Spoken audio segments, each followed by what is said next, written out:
हरे कृष्णा।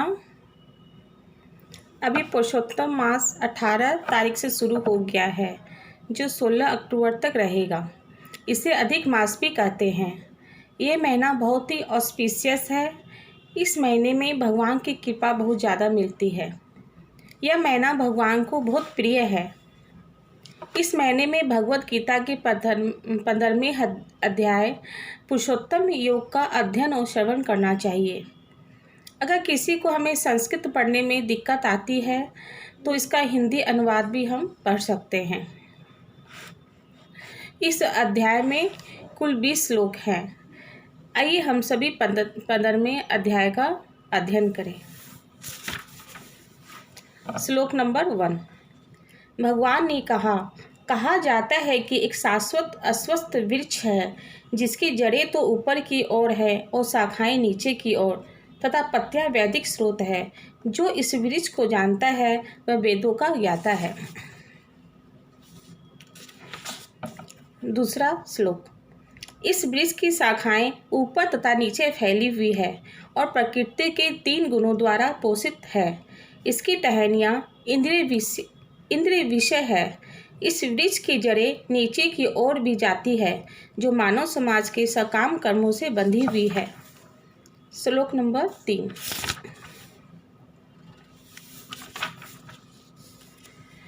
इस वृक्ष के वास्तविक स्वरूप का अनुभव इस जगत में नहीं किया जा सकता।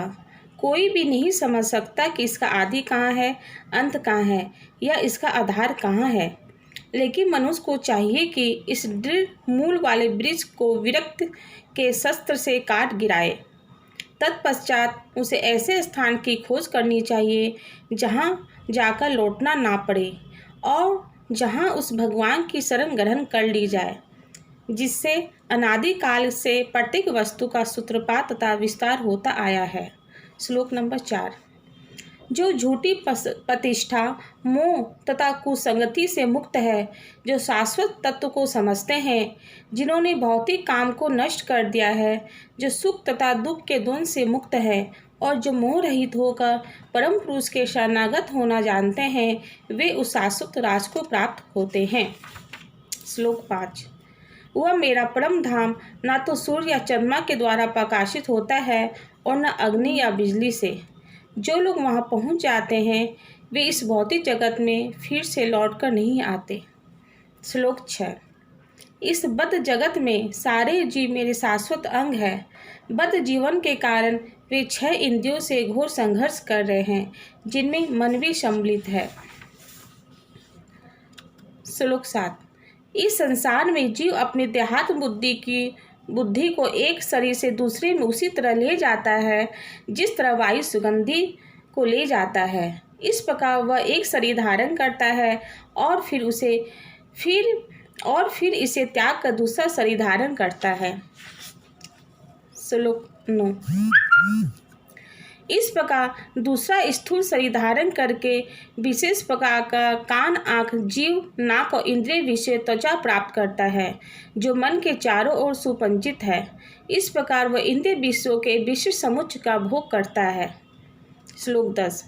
मूर्ख ना तो समझ पाते हैं कि जीव किस प्रकार अपना शरीर त्याग सकता है, न ही वे समझ पाते हैं कि प्रकृति के गुणों के अधीन वो किस तरह के शरीर का भोग करता है। लेकिन जिसकी आंखें ज्ञान में प्रशिक्षित होती है वह यह सब देख सकता है। श्लोक संख्या 11। आत्म साक्षात्कार को प्राप्त प्रयत्नशील योगी जन यह सब स्पष्ट रूप से देख सकते हैं, लेकिन जिनके मन विकसित नहीं है और जो आत्म साक्षात्कार को प्राप्त नहीं है, वे प्रयत्न करके भी यह देख नहीं पाते कि क्या हो रहा है। श्लोक 12। सूर्य का तेज जो सारे विश्व के अंधकार को दूर करता है, मुझसे ही निकलता है। चंद्रमा तथा अग्नि के तेज भी मुझसे उत्पन्न है। श्लोक संख्या 13। मैं प्रत्येक लोक में प्रवेश करता हूँ और मेरी शक्ति से सारे लोग अपनी कक्षा में स्थित रहते हैं। मैं चंद्रमा बनकर समस्त वनस्पतियों को जीवन रस प्रदान करता हूँ। श्लोक 14। मैं समस्त जीवों के शरीरों में पाचन शक्ति हूँ और मैं श्वास प्रश्वास प्राणवायु में रहकर 4 प्रकार के अन्यों को पचाता हूँ। श्लोक संख्या 15। मैं प्रत्येक जीव के हृदय में आसीन हूँ और मुझसे ही स्मृति, ज्ञान तथा विस्मृति होती है। मैं ही वेदों के द्वारा जानने योग्य हूँ। निस्संदेह मैं वेदांग का संकलन करता तथा समस्त वेदों का जानने वाला हूँ।